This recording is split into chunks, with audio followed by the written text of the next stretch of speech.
Magandang hapon sa inyong lahat. Ito po si Herbert Guria, author, host ng Talakayan Herbert TV. Magandang hapon sa inyong lahat muli. At ngayon ay ang ating tatalakayin sa linggo ito, hapong ito, ay hinggil doon sa issue ng kasambahay benefits and protection. So yan, yan yung ating pagtutuunan ng talakayan ngayon. So muli ay itong kasambahay benefits and protections ay ito ay mayroon tayong kasambahay law, no, na para diyan sa benepisyo na yan. So hindi pa lang natin nabasa yung kabuuan noon. So ngayon yung itong matagal na pinasalabas sa batas na ito, nais ni Senator Tulfo na muli yung pag-rehistro ng mga kasambahay sa SSS na yan, na sila ay na itong mga kasambahay ay may enroll sa SSS. Yan daw ay mula doon sa kanilang area, yung kanilang guide chairman o mayroong kasambahay. So matulungan nila para yung mga employer ay sila may registered sa SSS. So yun yung nais pag-ibayuhin ng ating na para sa mga kasambahay o yung mga katulong, in other words. So at ang isa pa naging issue ngayon diyan ay yung protection ng ating kasambahay. Halimbawa yung isang katulong, minaltrato siya nung kanyang amo. Ginulpe, palagi siyang ginulpe hanggang sa siya ay na-deteriorate na yung halo, na bulag siya. So sobrang pagmamalupit at pangapi ang ginawa ng kanyang employer. So ngayon ay ano yung protection na ginagawa ng ating pamahalaan sa ganitong klase ng mga kababayan natin na nasa ganitong status ng pagtatrabaho na na-employ through kasambahay na employment. So yan. So ano protection binibigay ng ating pamahalaan tungkol diyan? So simpleng ewan ko anong kung merong doon sa kasambahay lo yung mayan. Pero doon sa simpleng batas na doon sa batas natin doon nakapasok yun, lalo kapag ikaw ay ginulpe, physical injury, di ba, mga ganon, o ano bang mga kasabuhay mo. So ganon ka pwedeng lalapit sa pamahalaan para magkasuhan mo yung amo mo kung sa ganong pamamaraan. So our law, so ano pa yung iba pang mga protection nila o batas para sa mga, kasi syempre dapat din yan sila natin ng ilang special law na dapat ay kasama doon sa kasambahay doon sa kanilang protection kung sila ay minamaltrato ng kanilang mga amo at iba't iba mga pangapi na ginagawa sa kanila, lagyan na nabulag. So ngayon ano yung kompensasyon din na maaaring makuha ng mga katulong kung gano'n ang ginawa sa kanila mula doon sa amo or kayo din sa ating pamahalaan o doon sa mga nila na yung mismong agency, kaling agency pinasok ka sa isang halimbawa kasambay ka ng isang bahay na kanilang pinaglilingkuran mo. So kung siya makuha kompensasyon kung mga ganoon, syempre aside from SSS na mga na kung ikaw ay benepisyo mo roon.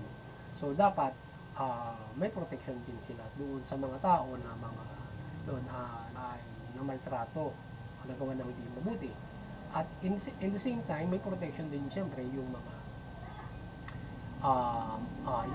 employer kung sila naman ay nagagawa ng hindi mabuti yung mga katulong and vice versa. So ngayon ay walang ibang ating alam dito rin, maliban sa kasambahay doon, hindi yung ating batas itself na pinatutupad kung siya ay gumawa ng mali. So titingnan sa batas, iimbestigahan kung dapat na kaso. So ngayon ay sana mayroon pang mas mahusay na protection para doon sa kasambahay, para yung ating mga employer ay hindi nila maltratuhin yung mga napagtatrabahuan kung saan silang deploy na pamilya o establishment o anumang bahay, ay hindi sila maltratuhin. So dapat ganon. Dapat may batas na ganon, hindi nila pwede maltratuhin yung mga katulong. So yan, karapatan din ng ating mga kasambahayan yung mga ganyan mga bagay. Pero mas palawikin pa yung para sa atin yung batas ng kasambahay doon, para ito ay aside from kung paano sila dapat makasasahod ng malaki, kasi yung ating mga kasambahay sumasahod lang sila ng maaaring wala pang minimum wage doon sa mga halimbawa ah, kahit doon sa mga wealthy person pwede na kabawan.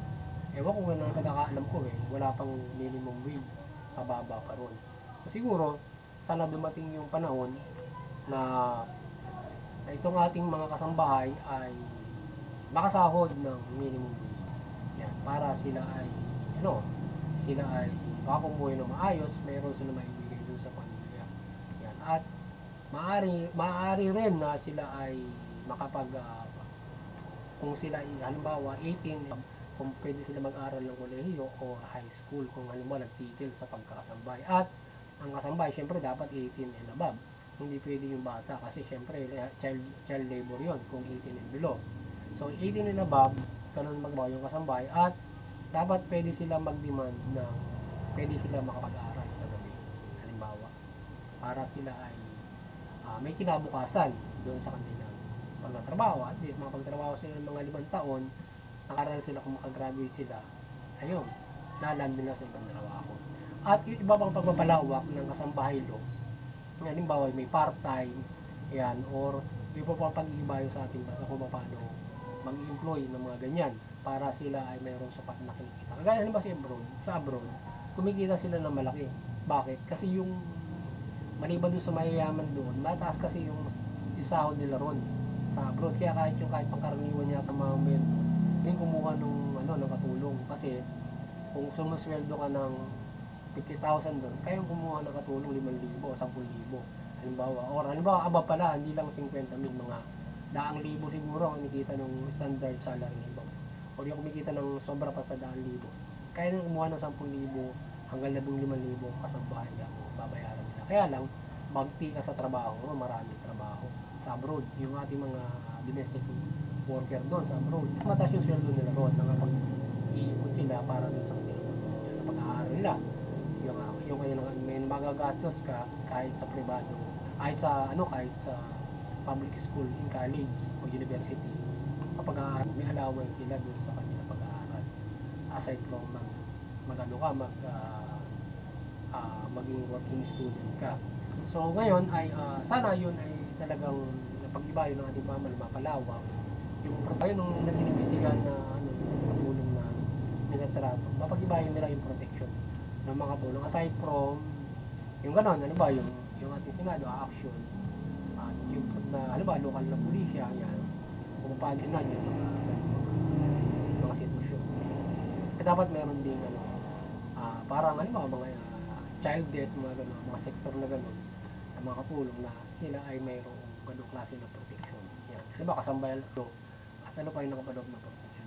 So, hindi ko kasi nabasa pa yung kabuuan nun, pero para sa atin, ay mabigyan ng mas mahusay na proteksyon yung ating mga katulong, at syempre yung mga benepisyo. At yung sahod, dapat hindi ganun lang kababa. Ngayon, kung sino man yung po pwede makapag-tulong ng naayos sa standard, ayos na yun sa sapat na sahod, ay yun lamang ang makapagkukuha ng katulong. Ngayon, kung hindi nyo kayang sweldohan ang katulong na ganun, hindi po pwede siguro part-time yun. Pwede magbigay sila nung part-time, may part-time na part-time na katulong para magtrabaho sa kanila, namamalansya, halimbawa maglalaba, lilinis ng bahay, pero part-time para kasi pag full-time dapat maliban sa libre na kain yun, may dapat may mahusay na sahod, di ba? Yung sentence na lang, yung bigyan mo sila libre pagkain, pero dapat mahusay yung sahod ng mga sa dating na panahon. At sila ay mahalagang bagay din kasi yung kasambahay kapag ikaw ay pagpareho may trabaho yung mag-asawa, ay yung mag-aalaga ng bahay mo, maglilinis ng bahay mo. Even though trabaho full time yung babae, nangangailangan pa rin siya nung kakibat. Kung meron kang ilang anak, kakibat mo maglalaban mo ron, di ba? Maglilinis ng bahay. So, di ba? Mga ganun mga bagay. So, yeah, mga malengke. Pag malengke ka, sino magkabantay ng anak mo? Yan. So, ngayon ay meron na mga dapat siguro tingnan natin yung yung part-time na ganyan. Kung halimbawa hindi na kaya yung minimum wage ng ng mga katulong. Yan, mga ganun mga bagay. And then, plus pro, bigyan natin ng protection sila.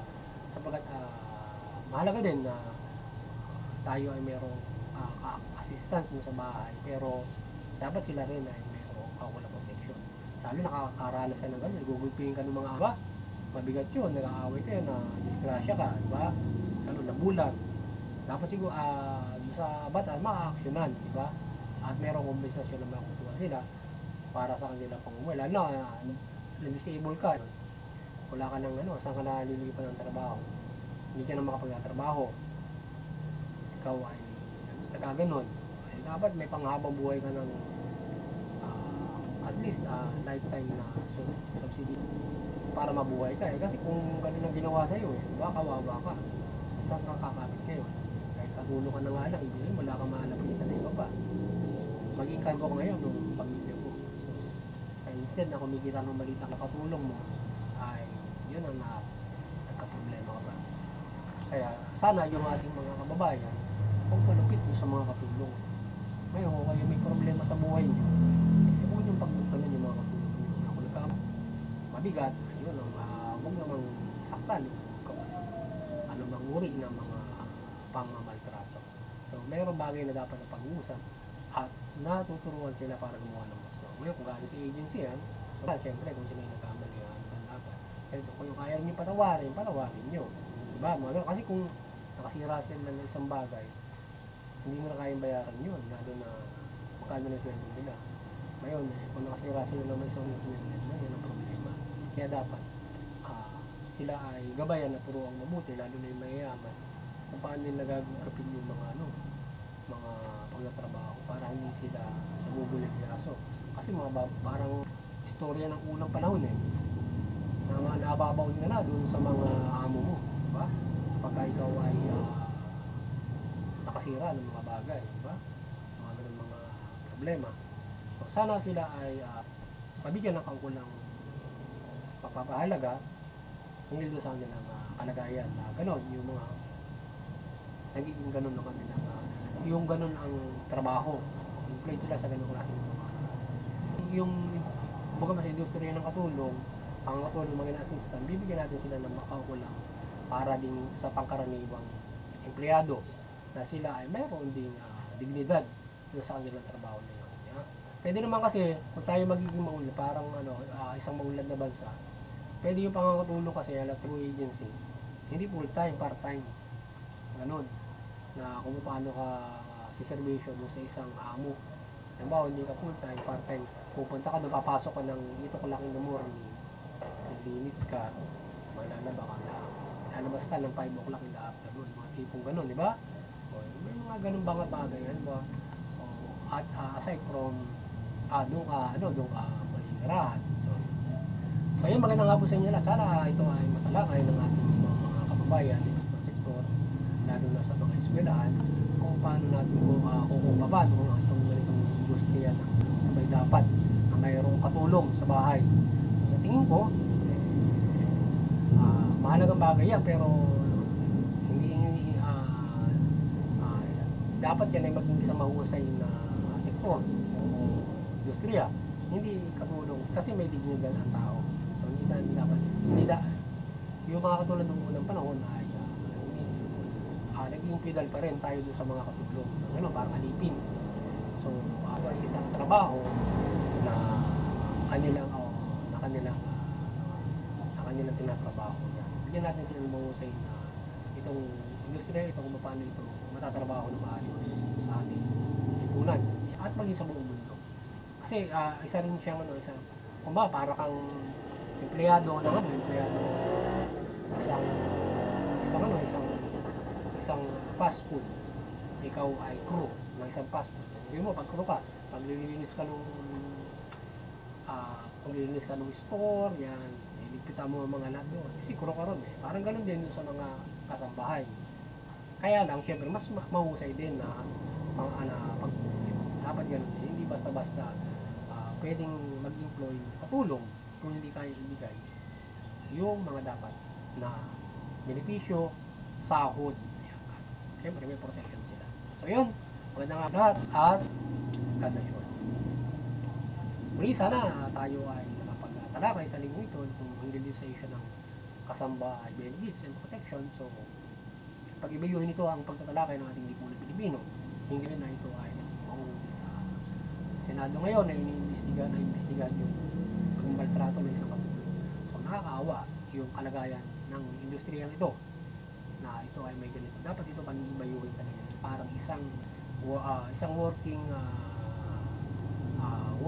work na, na dapat na ito ay mayroong mahusay na quality, parang ganun, o protection. Parang kang mga ganyan, mga establishment, o yan, mga bagay. Yun, magandang hapon sa inyo lahat.